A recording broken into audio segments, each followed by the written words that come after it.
بسم اللہ الرحمن الرحیم نحمدہ و نصلی علی رسول الکریم انا صلاتی و نسکی و محیای و مماتی للہ رب العالمین۔ میں خادم علی افسر دربار عالیہ موڑا شریف آپ کو سنا رہا تھا سورۃ بقرہ کی آیت نمبر 43 اور 44 کی تفسیر، جو کہ شیر شاہ غازی اعلیٰ حضرت الحاج پیر ہارون رشید صاحب رحمۃ اللہ علیہ نے بیان فرمائی اور لکھی ہے۔ دو حصے میں نے آپ کو سنائے ہیں، ایک حصہ بھی باقی ہے، وہ میں ابھی آپ کو پڑھ کر سناتا ہوں اور کچھ پہلے سے ساتھ ملاتا ہوں تاکہ تواتر مکمل ہو جائے۔ اس کا یہ مطلب ہرگز نہیں کہ جس آدمی کے عمل کمزور ہیں اور گناہگار ہے وہ اچھائی کی تبلیغ نہ کرے۔ اس کا مطلب یہ ہے کہ انسان جب اچھے عمل نہیں کرتا تو وہ دو طریقے سے نہیں کرتا۔ ایک یہ کہ وہ اچھے عمل کو برا سمجھتا ہے، برے عمل کو اچھا سمجھتا ہے اور اسی طرح اسے اپناتا ہے۔ ایسے انسان کے لیے سزا مقرر ہے، مگر وہ انسان جو اچھے کو اچھا جانتا ہے، اس پر یقین رکھتا ہے، لیکن اپنی کمزوری کی وجہ سے ویسے نہیں کر سکتا، اس کے لیے تبلیغ کرنا باعث ثواب ہے۔ کسی کو ایک کلمہ بھی سکھا دینے سے قیامت تک کے لیے انسان ثواب میں داخل ہو جاتا ہے اور اس کا یہ عمل اس کے گناہوں کے لیے کفارہ بن جاتا ہے۔ ایک بزرگ حضرت پیر نذیر احمد رحمۃ اللہ علیہ کی خدمت میں حاضر ہوئے اور وہ بہت بڑے بزرگ تھے، ان کے بہت سے مرید تھے۔ حضرت پیر نذیر احمد رحمۃ اللہ علیہ نے ان سے پوچھا کہ آپ کہاں سے بیعت ہیں؟ انہوں نے کہا کہ میں کہیں سے بیعت نہیں تھا۔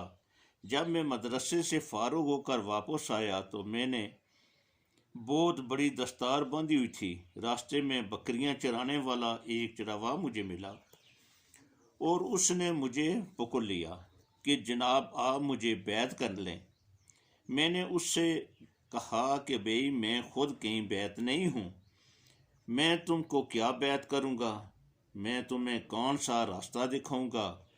اس نے کہا کہ نہیں، آپ ہر صورت مجھے بیعت کریں۔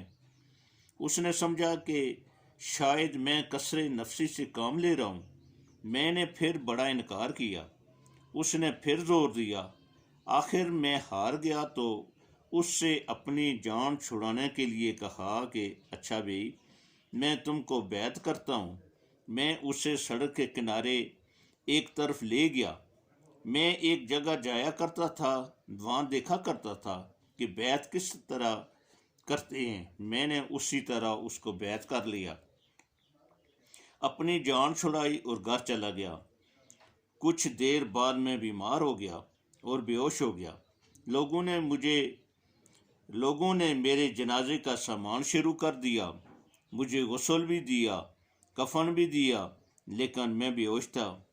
اسی بے ہوشی کے عالم میں خواب میں دیکھا کہ میں مر گیا ہوں اور میرے ورثاء نے جا کر مجھے قبر میں دفن کر دیا ہے، قبر بند کر دی ہے اور قبر اندھیری ہے۔ اس میں سخت خوف اور ڈر ہے، میں سخت پریشان ہوں اور کوئی راستہ نکلنے کا نہیں۔ اس پریشانی کے عالم میں میں نے دیکھا کہ تھوڑی سی روشنی کسی طرف سے آ رہی ہے اور قبر میں معمولی سی روشنی ہے۔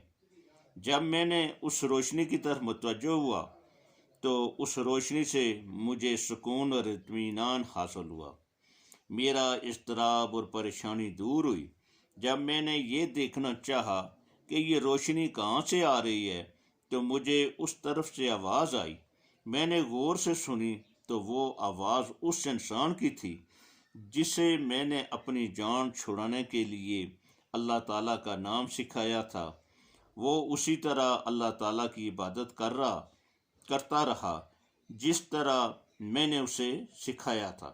جب ہوش میں آیا تو میں نے سوچا کہ میرا سارا علم، میری ساری عبادت میرے کام نہیں آئی، مجھے صرف اس شخص کا ذکر، اس شخص کی عبادت کام آئی جسے میں نے جان چھڑانے کے لیے پڑھایا تھا اور بیعت کیا تھا۔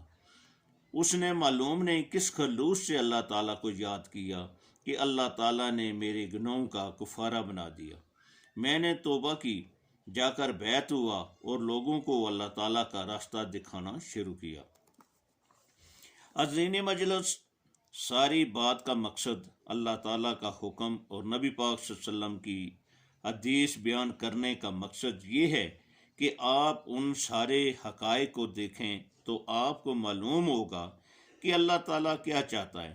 اللہ تعالیٰ چاہتا ہے کہ اس کی مخلوق نعمتوں سے بہرہور ہو۔ اللہ تعالیٰ پھر یہ فرماتا ہے کہ مخلوق اس کی نعمتوں سے کس طرح بہرہور ہو سکتی ہے اور شیطان سے کس طرح بچ سکتی ہے۔ اس کا علاج اور طریقہ یہ بتایا کہ تم آخری نبی حضرت محمد مصطفیٰ صلی اللہ علیہ وسلم سے نسبت قائم کرو۔ اس نسبت کی بدولت شیطان کے حملوں سے بچ جاؤ گے۔ اس نسبت کی بدولت تمہارے دل و دماغ روشن ہو جائیں گے۔ اس نسبت کی بدولت تمہیں توفیق مل جائے گی کہ تم برائی اور اچھائی میں تمیز کر سکو۔ اس نسبت کی بدولت تم دنیا اور آخرت میں سرخرو اور سرفراز ہوگے، اور اس نسبت کی بدولت تم دانوں جہانوں کے غموں سے نجات حاصل کرو گے۔ یہ نسبت اس وقت حاصل ہو سکتی ہے جب سینوں کو صاف کیا جائے، اور سینوں کو صفا کرنے کا طریقہ یاد الہی ہے جو اس محفل کی غرض غائط ہے۔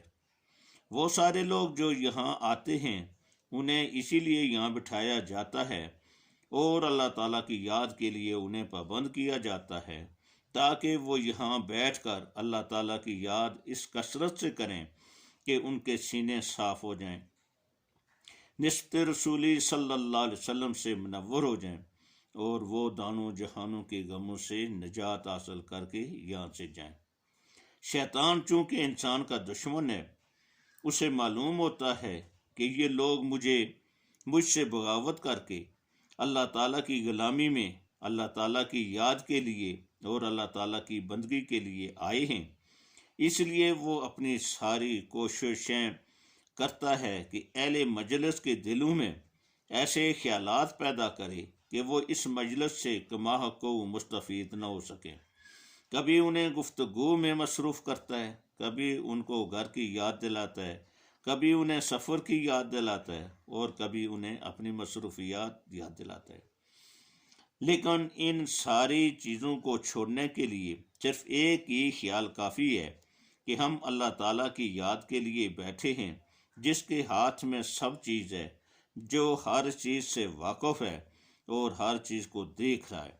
اگر یہ خیال پختہ ہے تو نہ گھر کی یاد آتی ہے، نہ کسی مصروفیت کی یاد آتی ہے، نہ کسی کا حکم یاد آتا ہے، اور نہ کوئی ضرورت یاد آتی ہے۔ صرف ایک ہی چیز یاد ہوتی ہے کہ ہم اللہ تعالیٰ کی یاد کریں۔